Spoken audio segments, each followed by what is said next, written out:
Om Swastiastu. Baik teman-teman semua, jadi di sini saya akan menjelaskan bagian-bagian sistem alat reproduksi beserta dengan fungsinya. Baik teman-teman semua, jadi di sini saya akan menjelaskan anatomi dari sel telur, yaitu yang pertama adalah corona radiata yang berfungsi menyediakan sel telur dengan protein esensial dan bertindak seperti pembungkus gelembung, melindunginya saat berjalan menuruni tuba Fallopi. Baik, yang kedua yaitu zona pellucida, yaitu adalah sebuah perisai glikoprotein yang dikelilingi telur yang mempermudah dan mempertahankan peningkatan sperma dan menginduksi reaksi akrosom. Baik, yang ketiga yaitu vitelline membran yang merupakan lapisan tipis yang bening dan menjaga kuning telur agar tidak tercampur dengan albumen atau putih telur. Baik, yang keempat yaitu nukleus. Nah, nukleus berfungsi sebagai pusat pemrosesan informasi dan administrasi sel. Dan nukleus memiliki dua fungsi utama, yaitu yang pertama, mengendalikan seluruh kegiatan dalam sel, dan yang kedua, menyimpan materi dalam sel. Baik, yang kelima yaitu germinal vesicle. Yang keenam yaitu ooplasma yang berfungsi membantu menjaga suhu. Baik teman-teman, jadi di sini saya akan menjelaskan sistem atau siklus perkembangan janin, yaitu yang pertama mulai dari minggu ke-1 dan kedua, yaitu adalah pada fase ini Anda belum terhitung hamil selama 2 minggu pertama. Nah, setelah itu pada minggu ketiga, pada fase ini akan mengalami fertilisasi. Setelah itu masuk ke minggu keempat. Nah, pada fase ini implantasi dan plasenta akan mulai terbentuk. Nah, setelah itu masuk ke minggu kelima. Nah, pada fase ini akan terjadinya peningkatan kadar hormon. Nah, setelah itu masuk ke minggu ke-6. Nah, pada fase ini tabung saraf akan menutup. Kemudian pada masa minggu ke-7, yaitu pada fase ini kepala bayi akan mulai berkembang. Nah, setelah itu masuk ke minggu ke-8. Pada fase ini akan mulai terbentuknya hidung bayi. Nah, setelah itu masuk ke minggu ke-9, yaitu pada fase ini jari-jari kaki bayi mulai muncul. Setelah itu masuk ke fase 10 atau minggu ke-10, yaitu pada fase ini siku mulai Setelah itu masuk ke minggu ke-11, yaitu mulai pada fase ini akan muncul alat kelamin bayi mulai berkembang. Nah, setelah itu masuk ke minggu ke-12. Pada fase ini kuku mulai terbentuk. Baik teman-teman, jadi di sini saya akan menjelaskan proses dari spermatogenesis, yaitu yang paling atas adalah sel kecambah primordial. Setelah itu sampingnya yaitu adalah spermatogonium.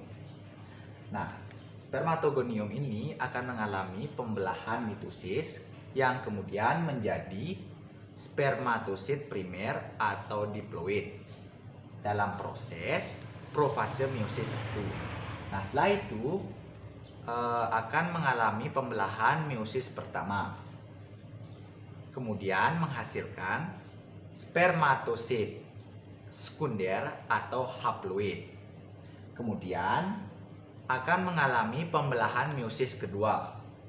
Nah, setelah mengalami pembelahan meiosis kedua akan menghasilkan spermatid atau haploid. Nah, kemudian akan menghasilkan menjadi sel sperma atau haploid. Baik teman-teman semua, jadi di sini saya akan menjelaskan proses dari oogenesis. Yaitu yang pertama adalah sel kecambah primordial, yaitu sampingnya adalah oogonium. Nah, setelah itu menghasilkan oosit primer, yaitu dalam tahap profase meiosis 1. Nah, setelah itu kemudian mengalami pembelahan meiosis pertama yang menghasilkan oosit sekunder atau haploid. Kemudian badan polar pertama atau haploid. Setelah itu oosit sekunder atau haploid ini mengalami pembelahan meiosis kedua yang menghasilkan badan polar kedua atau haploid dan ovum haploid. Baik teman-teman semua, jadi di sini saya akan menjelaskan yaitu tentang siklus menstruasi, yaitu mulai dari siklus endometrium. Nah, dalam siklus endometrium ini terdapat 4 fase, yaitu ada fase menstruasi, fase praovulasi, fase ovulasi, dan fase pasca ovulasi. Nah, di dalam siklus menstruasi ini juga terdapat tingkatan hormon ovarium, yaitu ada FSH, estrogen, LH, dan progesteron.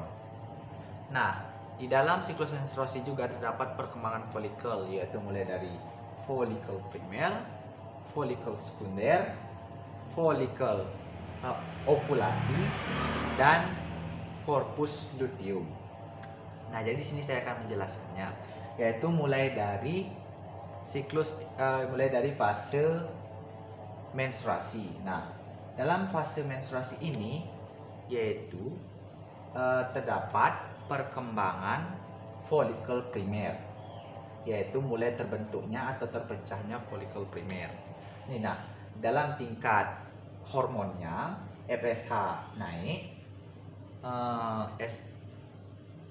estrogen turun, LH naik, dan progesteron turun. Selanjutnya pada fase praovulasi yaitu mulai terpecahnya atau terbentuknya folikel sekunder. Nah, pada fase ini FSH turun,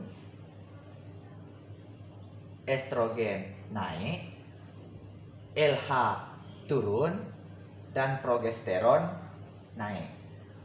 Nah, selanjutnya yaitu fase ovulasi.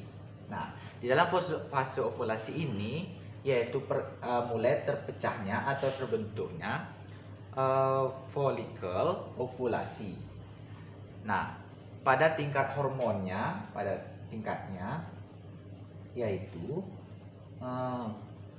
FSH naik, LH turun, estrogen turun, LH naik, dan progesteron naik. Nah, selanjutnya yang keempat yaitu adalah fase pasca ovulasi. Nah, di dalam fase pasca ovulasi ini yaitu mulai adanya perkembangan folikel yang disebut dengan corpus luteum.